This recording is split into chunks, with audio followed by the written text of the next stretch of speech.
Hi friends, ಎಲ್ರಿಗೂ ನಮಸ್ಕಾರ. ಇವತ್ತು ಒಂದು ಬೆಟ್ಟದ ನೆಲ್ಲಿಕಾಯಿಯ ಮೊರಬ್ಬ ಮಾಡುವ ರೆಸಿಪಿಯೊಂದಿಗೆ ಬಂದಿದ್ದೇನೆ. ಬನ್ನಿ ಮಾಡೋದು ಹೇಗೆ ಅಂತ ನೋಡೋಣ.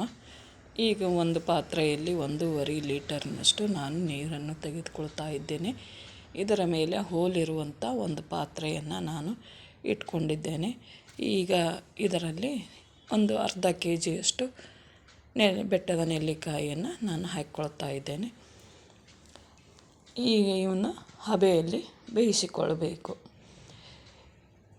ಕೆಲವೊಬ್ಬರು ಇದನ್ನು ಡೈರೆಕ್ಟಾಗಿ ನೀರಿನಲ್ಲೇ ಕುದಿಸಿಕೊಳ್ತಾರೆ.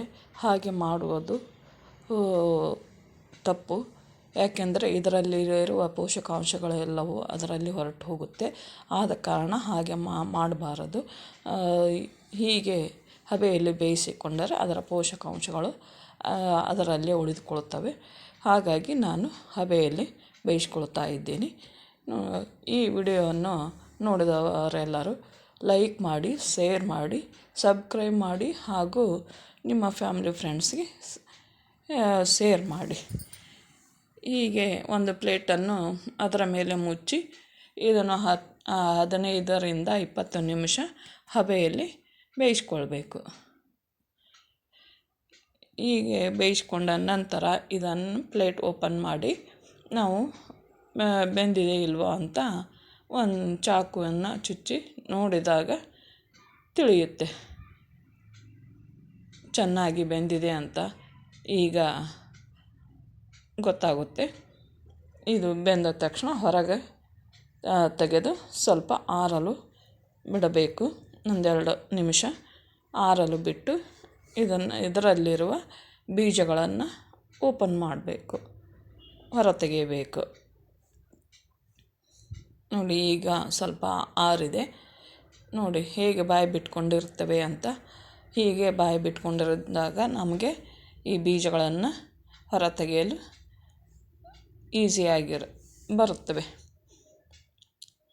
ನೋಡಿ, ಒಂದೊಂದು ಹೀಗೆ ಬಾಯಿ ಬಿಟ್ಕೊಂಡಿರೋದಲ್ಲ, ಅದನ್ನು ಚಾಕುವಿಂದ ಮಾರ್ಕ್ ಮಾಡಿಕೊಂಡು ನಾವು ಬೀಜವನ್ನು ಹೊರ ತೆಗೆದುಕೊಳ್ಬೇಕು. ಹೀಗೆ ಎಲ್ಲವನ್ನು ಬಿಡಿಸಿಕೊಂಡು ಇವು ದೊಡ್ಡ ದೊಡ್ಡ ಹೋಳುಗಳಾಗಿ ಬಂದಿರ್ತವೆ ಅಲ್ಲ, ಇದನ್ನು ಸಣ್ಣ ಸಣ್ಣ ಪೀಸ್ಗಳನ್ನಾಗಿ ಕಟ್ ಮಾಡಿಕೊಳ್ಬೇಕು. ಕಟ್ ಮಾಡಿಕೊಂಡ ನಂತರ ಇದನ್ನು ಮೊರಬ್ಬ ಮಾಡಲು ನಮಗೆ ಈಸಿಯಾಗಿ ಹೋಳುಗಳು ಸಿಕ್ಕುತ್ತವೆ. ಹೋಳುಗಳ ರೂಪದಲ್ಲಿ ನಾವು ಮೊರಬ್ಬವನ್ನು ಮಾಡಿಕೊಂಡಾಗ ನಮಗೆ ಡೈಲಿ ಒಂದೊಂದು ತಿನ್ನಲು ಸುಲಭವಾಗಿ ತಿನ್ಬೋದು. ನೋಡಿ, ಹೀಗೆ ಚಿಕ್ಕ ಚಿಕ್ಕ ಪೀಸ್ಗಳನ್ನು ಮಾಡಿಕೊಳ್ತಾ ಇದ್ದೀನಿ. ಈಗ ಇಷ್ಟು ಪೀಸ್ಗಳು ಬಂದಿವೆ. ಈಗ ನಾವು ಇದಕ್ಕೆ ಬೇಕಾಗುವ ಇಂಗ್ರೀಡಿಯೆಂಟ್ಸನ್ನು ನೋಡೋಣ. ಇಷ್ಟು ನೆಲ್ಲಿಕಾಯಿ ಪೀಸ್ಗಳಿಗೆ ನಾನು ಇಲ್ಲಿ ಬೆಲ್ಲವನ್ನು ಮೊದಲೇ ಕರಗಿಸಿಕೊಂಡು ಸೋಸಿ ಇಟ್ಟುಕೊಂಡಿದ್ದೇನೆ. ಅದಕ್ಕೆ ಎಷ್ಟು ಹಾಕಿಕೊಳ್ಳಬೇಕು ಅಂತ ಆಮೇಲೆ ತೋರಿಸ್ತೇನೆ. ಈಗ ಇದಕ್ಕೆ ಕುಟ್ಟಿ ಪುಡಿ ಮಾಡಿಕೊಂಡಿರುವಂಥ ಕಾಳು ಮೆಣಸಿನ ಪುಡಿ, ಹುರಿದು ಕುಟ್ಟಿ ಮಾಡಿರುವಂಥ ಜೀರಿಗೆ ಪುಡಿ ಹಾಗೂ ಬ್ಲ್ಯಾಕ್ ಸಾಲ್ಟ್, ಸಾದಾ ಸಾಲ್ಟ್ ಹಾಗೂ ಏಲಕ್ಕಿ ಪುಡಿ ಇಷ್ಟು ಇದ್ದರೆ ಸಾಕು ಈ ಒಂದು ಮೊರಬ್ಬ ಮಾಡಲು.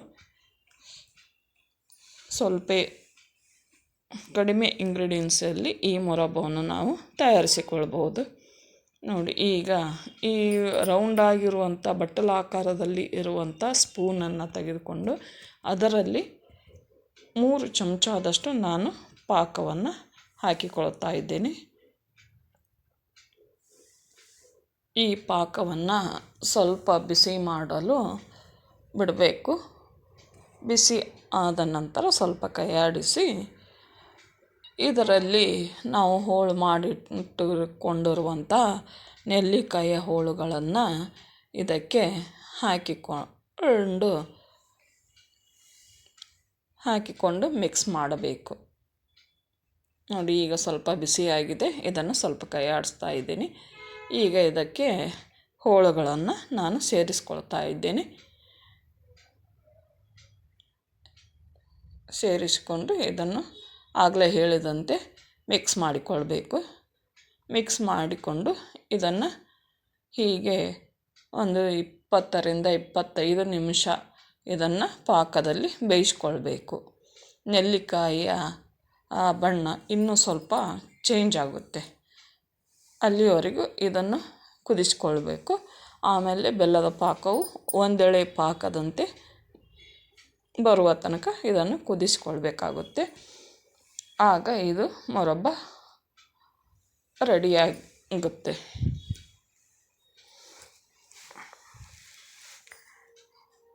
ನೋಡಿ, ಹೀಗೆ ಒಂದು 20 ನಿಮಿಷ ನಾವು ಕುದಿಸ್ಕೊಳ್ಳಲು ಬಿಡ್ತಾಯಿದ್ದೀನಿ.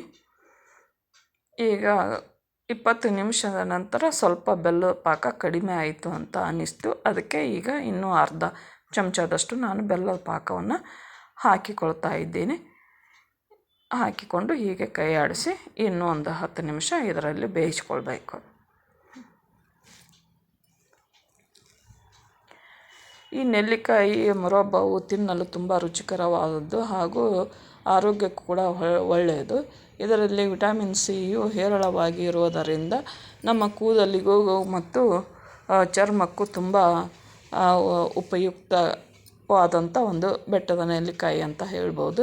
ಹೀಗೆ ಇದನ್ನು ದಿನನಿತ್ಯ ನಾವು ಬಳಕೆಯಲ್ಲಿ ಮಾಡಿಕೊಂಡಾಗ ನಮ್ಮ ಆರೋಗ್ಯ ಸುಧಾರಣೆ ಕೂಡ ಆಗುತ್ತೆ ಹಾಗೂ ಕೂದಲ ಬೆಳವಣಿಗೆಯಲ್ಲೂ ಸ್ವಲ್ಪ ಸಹಾಯಕವಾಗುತ್ತೆ. ಕೂದಲು ಕೂಡ ಕಪ್ಪಾಗಿ ಬರುತ್ತವೆ, ಬೆಳೆಯಲು ಕೂಡ ಸಹಾಯ ಮಾಡುತ್ತೆ ಈ ಒಂದು ನೆಲ್ಲಿಕಾಯಿ. ಹಾಗಾಗಿ ಇದರ ಎಲ್ಲ ನಮಗೆ ಏನೇನು ಬರುತ್ತವೆ ಆ ರೆಸಿಪಿಯನ್ನು ಎಲ್ಲವನ್ನು ನಾವು ಮಾಡಿಟ್ಟುಕೊಳ್ಬೇಕು. ನಮಗೆ ಸಿಹಿ ಪದಾರ್ಥ ಆದರೆ ಸಿಹಿ ಪದಾರ್ಥ, ಖಾರ ಪದಾರ್ಥ ಆದರೆ ಖಾರದ ಪದಾರ್ಥವನ್ನು ಈ ಒಂದು ನೆಲ್ಲಿಕಾಯಿಯಿಂದ ನಾವು ತಯಾರಿಸಿ ಇಟ್ಕೊಂಡಾಗ ದಿನನಿತ್ಯ ಬಳಸಿ ಊಟದಲ್ಲಿಯೂ ಹಾಗೆ ತಿನ್ನಲು ನಾವು ಬಳಸಿಕೊಂಡಾಗ ಇದು ನಮಗೆ ನೆಲ್ಲಿಕಾಯಿಯ ಎಲ್ಲದಕ್ಕೂ ಉಪಯೋಗವಾಗುತ್ತೆ. ನಾವು ಹಾಗೇ ನೆಲ್ಲಿಕಾಯಿಯನ್ನು ದಿನ ಒಂದು ತಿನ್ನಬೇಕು ಅಂದರೆ ಆಗೋದಿಲ್ಲ. ಅದಕ್ಕಾಗಿ ನಾವು ಈ ರೀತಿ ರೆಸಿಪಿಗಳನ್ನು ತಯಾರಿಸಿಕೊಳ್ಳಬೇಕು. ಇದು ಹಸಿಯಾದ ಬೆಟ್ಟದ ನೆಲ್ಲಿಕಾಯಿಯಿಂದ ಇದನ್ನು ಜ್ಯೂಸ್ ಮಾಡಿ ದಿನ ಖಾಲಿ ಹೊಟ್ಟೆಯಲ್ಲಿ ತೆಗೆದುಕೊಂಡಾಗ ನಮಗೆ ಬೊಜ್ಜು ಕೂಡ ಕರಗುತ್ತೆ ಹಾಗೂ ನಮ್ಮ ಕೊಲೆಸ್ಟ್ರಾಲ್ ಕೂಡ ಕಡಿಮೆ ಆಗುತ್ತೆ. ಹೀಗೆ ವೆಯ್ಟ್ ಲಾಸಿಗೂ ನಮಗೆ ಸಹಾಯ ಮಾಡುತ್ತೆ. ಅದಕ್ಕಾಗಿ ಹಸಿಯಾದ ನೆಲ್ಲಿಕಾಯನ್ನು ದಿನ ಬೆಳಿಗ್ಗೆ ಖಾಲಿ ಹೊಟ್ಟೆಯಲ್ಲಿ ಜ್ಯೂಸ್ ಮಾಡಿಕೊಂಡು ಕುಡಿಬೇಕು. ಹೀಗೆ ಉಪಯುಕ್ತಕಾರಿಯಾದಂಥ ಈ ಬೆಟ್ಟದ ನೆಲ್ಲಿಕಾಯಿಯನ್ನು ನಾವು ಬೇರೆ ಬೇರೆ ರೆಸಿಪಿಯನ್ನು ಮಾಡಿಕೊಂಡು ಉಪಯೋಗಿಸ್ತಾ ಇರಬೇಕು. ನೋಡಿ, ಈಗ ಬೆಲ್ಲದ ಪಾಕದೊಂದಿಗೆ ಬೆಂದು ಕಲರ್ ಎಷ್ಟು ಚೆನ್ನಾಗಿ ಬಂದಿದೆ, ಗೋಲ್ಡನ್ ಕಲರ್ ಥರ ಆಗಿದೆ. ಈಗ ಇದಕ್ಕೆ ಉಳಿದ ಇಂಗ್ರೀಡಿಯೆಂಟ್ಸ ಸೇರಿಸ್ತಾ ಹೋಗೋಣ. ಈಗ 1 ಚಮಚದಷ್ಟು ಅಡಿಗೆ ಪುಡಿ ಉಪ್ಪನ್ನು ನಾನು ಹಾಕಿಕೊಳ್ತಾ ಇದ್ದೇನೆ.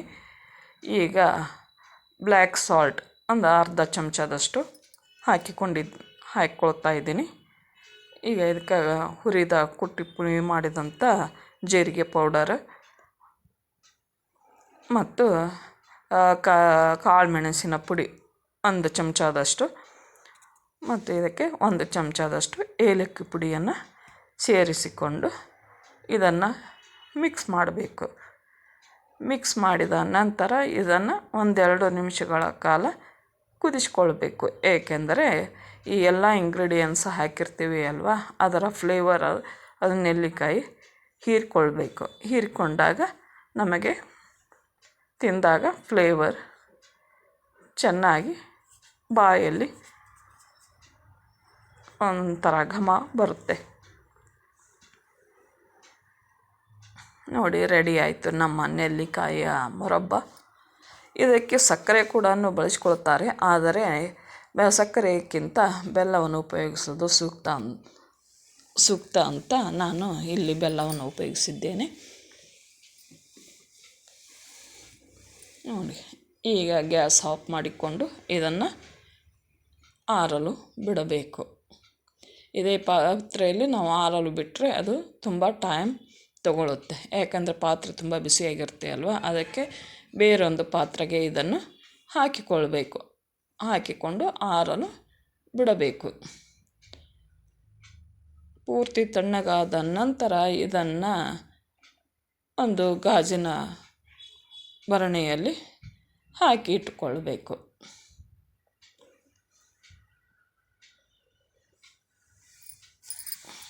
ನೋಡಿ, ಒಂದು ಅರ್ಧ kg ಬೆಟ್ಟದ ನೆಲ್ಲಿಕಾಯಿಗೆ ಇಷ್ಟು ಮುರಬ್ಬ ಆಯಿತು. ನಮ್ಮ ಮನೆಯಲ್ಲಿ ಇದನ್ನು ಮಗಳು ತಿನ್ನೋದಿಲ್ಲ, ಹಾಗಾಗಿ ನಮಗೆ ಬೇಕು ಅಂತ ಸ್ವಲ್ಪನೇ ಮಾಡಿಕೊಂಡಿದ್ದೇನೆ. ನೋಡಿ, ಈಗ ಇದನ್ನು ಒಂದು 10 ನಿಮಿಷ ಆಗಲಿ ಅಥವಾ 15 ನಿಮಿಷದವರೆಗೆ ಇದನ್ನು ಪೂರ್ತಿ ತಣ್ಣಗಾಗಲು ಬಿಟ್ಬಿಡಬೇಕು. ಈಗ ತಣ್ಣಗಾಗಿದೆ. ಇದನ್ನು ಒಂದು ಗಾಜಿನ ಭರಣಿಯಲ್ಲಿ ಹಾಕ್ಕೊಳ್ತಾ ಇದ್ದೇನೆ. ನೋಡಿ, ಇಂಥ ಒಂದು ಗಾಜಿನ ಭರಣಿಯಲ್ಲಿ ಇದನ್ನು ತುಂಬಿಸಿಡ್ತಾ ಇದ್ದೇನೆ. ನಾವು ಇದಕ್ಕೆ ಬೇಕಾದರೆ ಗಸಗಸೆಯನ್ನು ಕೂಡ ನಾವು ಹಾಕಿಕೊಳ್ಬೋದು. ನಾನು ಇಲ್ಲಿ ಗಸಗಸೆಯನ್ನು ಉಪಯೋಗಿಸಿಲ್ಲ. ಗಸಗಸೆಯು ಕೂಡ ಕ್ಯಾಲ್ಸಿಯಂ ಯುಕ್ತ ಪದಾರ್ಥ.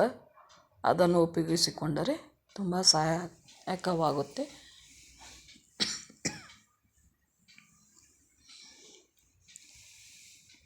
ಹೀಗೆ ನಾವು ಇದನ್ನು ಗಾಜಿನ ಭರಣಿಯಲ್ಲಿ ತುಂಬಿಡುವುದರಿಂದ ಇದು ನಮಗೆ 5-6 ತಿಂಗಳವರೆಗೂ ಇಲ್ಲ 1 ವರ್ಷದವರೆಗೂ ನಾವು ಉಪಯೋಗಿಸಿಕೊಳ್ಳಬಹುದು. ಇದು ಕೆಡೋದಿಲ್ಲ. ಇದನ್ನು ರೂಮ್ ಟೆಂಪ್ರೇಚರ್ನಲ್ಲಿ ಹೊರಗೆ ಇಟ್ಕೊಳ್ಬೇಕು, ಫ್ರಿಜ್ನಲ್ಲಿ ಇಟ್ಕೊಳ್ಬಾರ್ದು. ಹೀಗೆ ಹೊರಗೆ ಇಟ್ಟುಕೊಂಡು ನಾವು 1 ವರ್ಷದವರೆಗೂ ಇದನ್ನು ಉಪಯೋಗಿಸಿಕೊಳ್ಬಹುದು. ನೋಡಿ, ಹೆಲ್ದಿಯಾದ ಈ ಮುರಬ್ಬವನ್ನು ಹೀಗೆ ಮಾಡಿ ಇಟ್ಟರೆ ಎಲ್ಲರೂ ಇಷ್ಟಪಡುತ್ತಾರೆ ತಿನ್ನೋದಕ್ಕೆ. ಹಾಗಾಗಿ ಈ ಥರ ಎಲ್ಲ ರೆಸಿಪಿಯನ್ನು ನಾವು ಮಾಡಿಕೊಂಡು ಬೆಟ್ಟದ ನೆಲ್ಲಿಕಾಯಿನ ಉಪಯೋಗ ಮಾಡಿಕೊಳ್ಬೇಕು ಅಂತ ಹೇಳ್ತೀನಿ.